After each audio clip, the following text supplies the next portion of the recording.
Luis Martín Hoyos, director de ventas para el sur de Europa y Latinoamérica de BMO Global Asset Management. Luis, bienvenido. ¿Qué tal? Buenos días. Bueno, ¿cómo está la situación? ¿Cuál es el contexto entre reunión del Banco Central Europeo de la semana pasada, mañana ya reunión de la FED en que saldremos de dudas, en principio 0,25 hacia arriba, pero sobre todo contexto, ¿no?, de política monetaria y económica que nos pueda dar la Reserva Federal? ¿Cómo lo veis? Bien, claramente el Banco Central Europeo cambió un poco el ritmo. Nos sorprendió que van a acelerar la retirada del programa de compra de activos.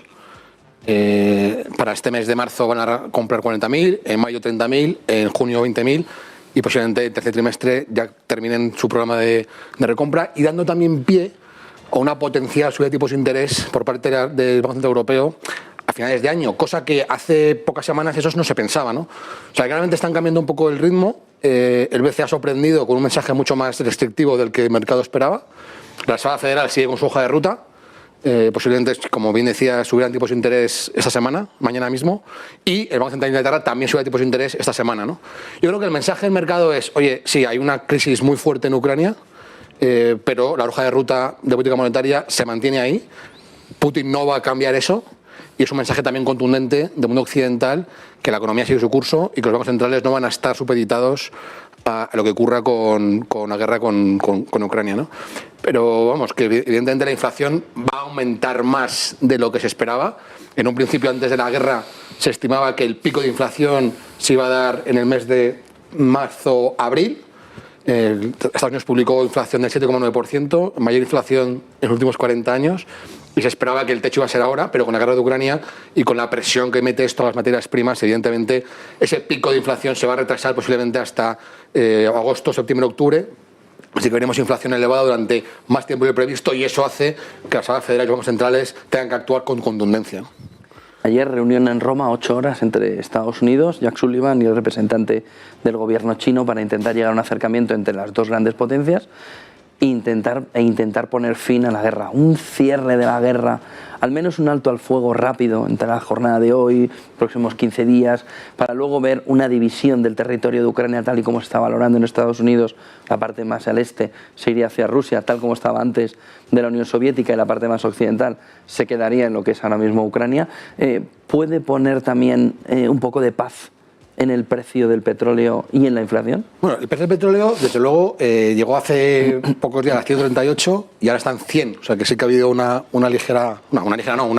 descenso fuerte del precio del petróleo, lo cual nos tranquiliza, porque tener precios del petróleo por encima de $150 sería bastante perjudicial para la economía y nos podría llevar a una recesión, ¿no?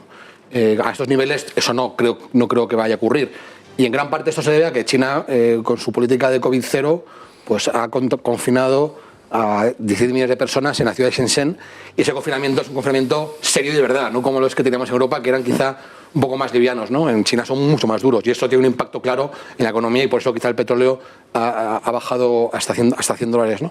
Evidentemente, si hay un alto el fuego inmediato, por supuesto va a tranquilizar las aguas, las materias primas se estabilizarán, pero eso no sé si va a ocurrir, y sobre todo lo que Ucrania no va a permitir, o no está dispuesto a permitir, es que la zona del Donbass y Crimea se anexionen de facto de manera oficial a Rusia, ¿no? Que es lo que Rusia está pidiendo. Veremos si eso ocurre o no ocurre, ¿no?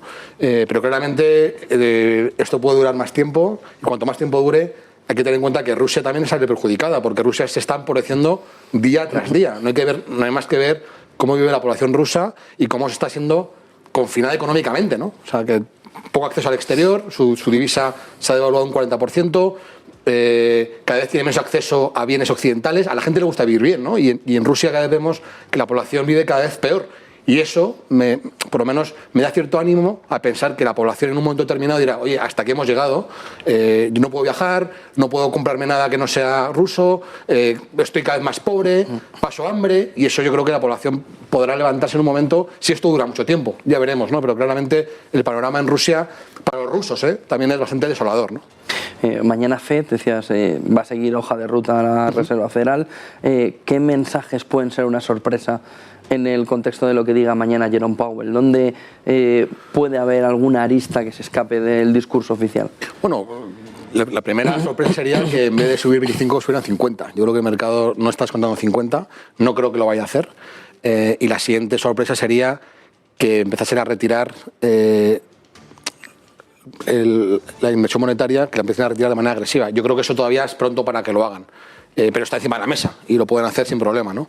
Hay que tener en cuenta, como digo, que la inflación va a subir más de lo que se esperaba y durante más tiempo. O sea, que quizá la Reserva Federal se verá obligada a ser un poco más agresiva. Yo creo que el mercado no lo interpretaría de manera muy negativa, porque evidentemente hay que ser conscientes, ¿no? Y la inflación claramente pues está siendo más problemática de lo esperado y durante más tiempo. O sea, que no me sorprendería que cambiase un poco el discurso, pero digo que las sorpresas serían subida 50 y que reduciese el balance de la Reserva Federal de manera significativa, que todavía eso no está ocurriendo. Han parado las compras, pero no están reduciendo el balance. Y el tema está que lo reduzcan y eso sería una sorpresa para el mercado.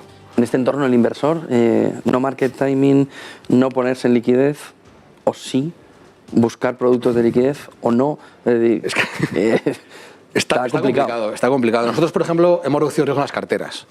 Sobre todo porque la volatilidad que nos va a venir no sabemos cuánto tiempo va a durar. ¿El riesgo significa menos renta variable?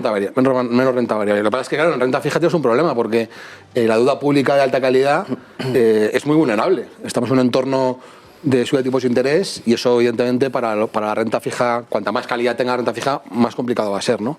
Ya hemos visto cómo el bono americano de 10 años está por encima del 2,14, el bono alemán también subiendo y eso, evidentemente, al inversión de renta fija que tenga en su cartera deuda pública, pues una subida de tires de la renta fija americana al 2 y pico y seguirá subiendo, pues evidentemente es un lastre de rentabilidad muy fuerte para sus carteras, ¿no? O sea que el mercado está complicado. Ahora mismo creo que no es momento de ser valientes ni ser el más listo de la clase.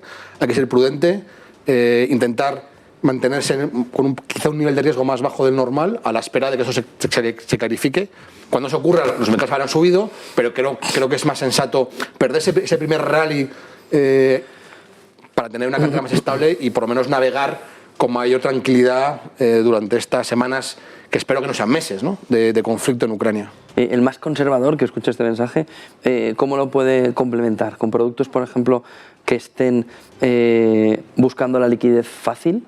Es decir, fondos que estén cerca de liquidez y que puedan ser convertidos rápido. Bueno, sobre todo en renta fija, fondos que sean flexibles, fondos que el gestor tenga la capacidad de estar en deuda pública o estar en renta fija privada o estar con duraciones altas, duraciones cortas, o sea, que tenga todo el abanico de herramientas para poder navegar en este entorno, ¿no? Porque yo creo que ahora mismo lo que hace falta es flexibilidad y no tener un mandato rígido de solo compro deuda pública, sino que sea un gestor que tenga la capacidad para moverse en todo el abanico de renta fija, que haya oportunidades, o sea, que no solamente hay que seguir la renta fija soberana, sino que también hay high yield, crédito, emergentes, se puede poner uno corto, o sea, que hay muchas herramientas que pueden permitir generar algo de rentabilidad en este entorno. Pero como digo, hay que ser muy cautos y desde luego el inversor conservador, pues tener la inversión en algo pues con duraciones muy cortitas, porque el que tenga deuda pública a largo plazo lo puede pasar mal.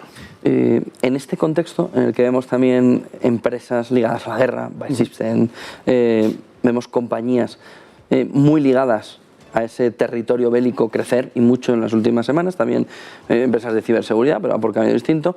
La sostenibilidad ha conseguido desde el inicio de la guerra hacerlo mejor. Esos fondos en ESG han estado en una caída media en los artículos 9 en el entorno del 4%, frente a un entorno de más o menos 5 y pico por ciento de caída en el conjunto de los fondos que no están adscritos ni a fondo ni artículo 8 ni artículo 9.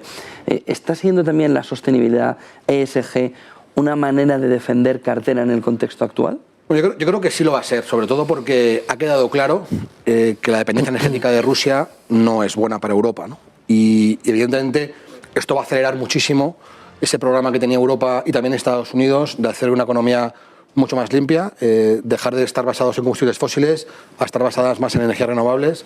Evidentemente esto no se puede hacer de la noche a la mañana, o sea que el hueco que deja, asumiendo que Rusia deje de mandar gas natural, o bien porque ellos no quieran, o bien porque Europa y Estados Unidos no quieran comprarlo, ese hueco es muy importante. Son muchos millones de vatios que evidentemente hay que suplir de una manera y evidentemente hoy en día es imposible suplirlos con energía renovable. Lo que sí que va a ser cierto es que va a haber una aceleración y una inversión en planes de infraestructura para fomentar la transición energética y para fomentar que Europa dependa más de sí misma y de energías renovables que de Rusia. O sea que eso va a favorecer muchísimo a aquellas compañías dedicadas a la transición energética. O sea que yo creo que la sostenibilidad pasa por un buen momento porque aquí hay un acicate importante hacia un cambio de patrón y hacia un cambio de modelo económico, no estar basado en el gas natural de Rusia y estar basado en energía renovable limpia que la propia Europa fabrique por sí misma, ¿no?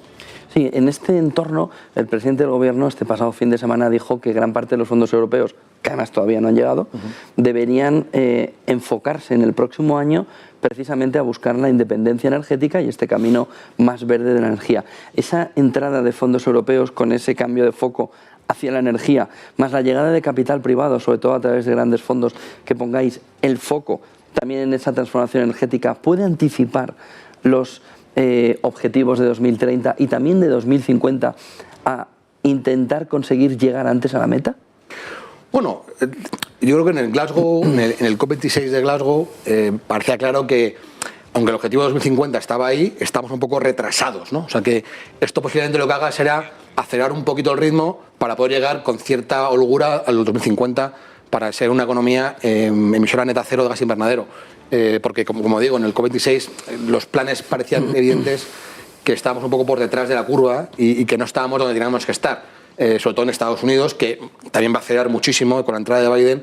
Lo primero que hizo fue suscribirse al Acuerdo de París y, evidentemente, su plan de infraestructuras también va ligado a infraestructuras renovables. O sea que, si juntamos todo, creo que claramente es un viento de cola muy favorable para inversión sostenible, que aquellos que podamos invertir en fondos sostenibles, pues una parte importante va a estar siempre en compañías que van a ayudar a esta transición energética para depender menos del gas natural de Rusia y para depender más de la energía limpia, que, por cierto, es nuestro futuro, ¿no? Dicho sea de paso. O sea que es un win-win para todos, ¿no? Depender menos de Rusia y fomentar la sostenibilidad y cuidar nuestro planeta. O sea que las dos cosas se unen en este entorno. Muchísimas gracias, Luis Martín Hoyos, director de ventas para el sur de Europa y Latinoamérica de BMO Global Asset Management. Buen día y buen negocio, Luis. Gracias, un placer como siempre. Nos quedan 7 minutos para la apertura del mercado en el viejo